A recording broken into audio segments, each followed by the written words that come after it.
शुद्धतेची खात्री आणि परंपरेचा विश्वास घेऊन आले आहेत कैलास आडगावकर ज्वेलर्स. कैलास आडगावकर ज्वेलर्स, जिथे सौंदर्याला मिळतो विश्वास. नाशिक महानगरपालिका सार्वत्रिक निवडणुकीसाठी प्रभाग क्रमांक 31 मधून राष्ट्रवादी काँग्रेस शरदचंद्रजी पवार पक्षाचे अधिकृत उमेदवार सुनील कोथमिरे यांनी आज आपल्या प्रचाराचा अधिकृत शुभारंभ केला.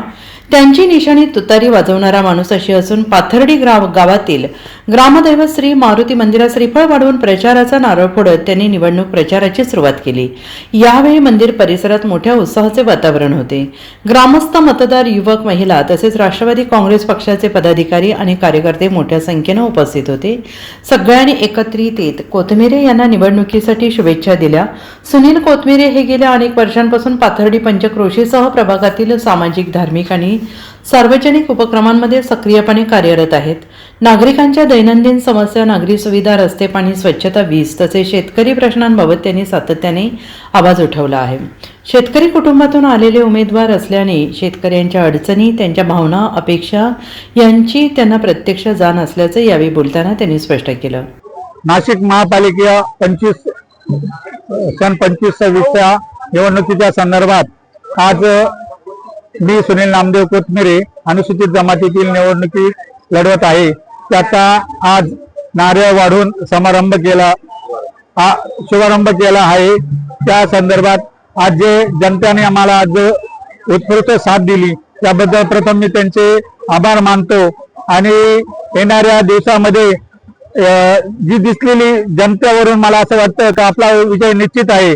परंतु मी जे काम केलेले आहे आजपर्यंत त्याची पावती म्हणून तुम्ही सर्वांनी ज्या प्रकारे मला इथं साथ दिली अशीच पुढच्या काळात सर्वांनी साथ द्यावा. आणि येत्या 15 तारखेला तुतारी वाजवणाऱ्या माणसाचं बटन दाबून, पुढील बटन दाबून मला प्रचंड मताने विजय करा अशी मी सर्वांकडून अपेक्षा करतो, व्यक्त करतो.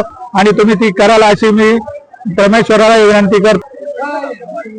महापालिकेच्या निवडणुकीत मला बहु मताने विजय केलं तर माझ्या स्वतःचं एक विजन आहे की या गावामध्ये एक असं भव्य गार्डन असावा, नानी पार्क असावी, पाणी पुरवठ्याचा जलकुंभ करवायचे आहे मला.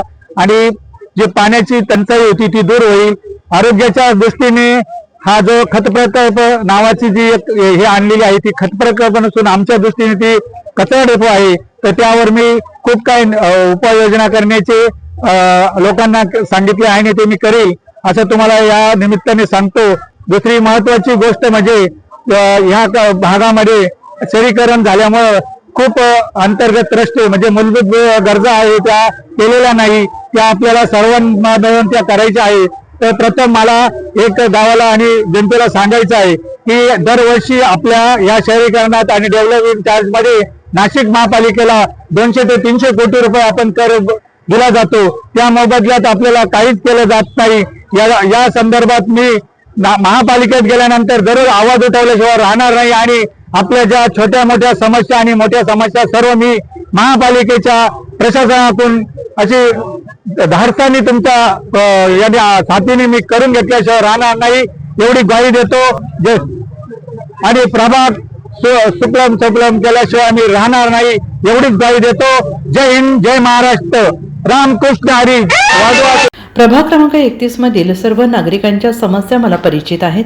आजपर्यंत सामाजिक कार्यकर्ते म्हणून जे काम केलं तेच काम पुढील काळात लोकप्रतिनिधी म्हणून अधिक ताकदीने करण्याची संधी नागरिकांनी द्यावी. सर्वसामान्य नागरिक, शेतकरी, युवक, महिला आणि ज्येष्ठ नागरिकांच्या प्रश्नांना न्याय देण्यासाठी मी कटिबद्ध असल्याचं सुनील कोथमिरे यांनी म्हटलेलं आहे. NCN न्यूज साठी सचिन दिवटे, नवीन नाशिक.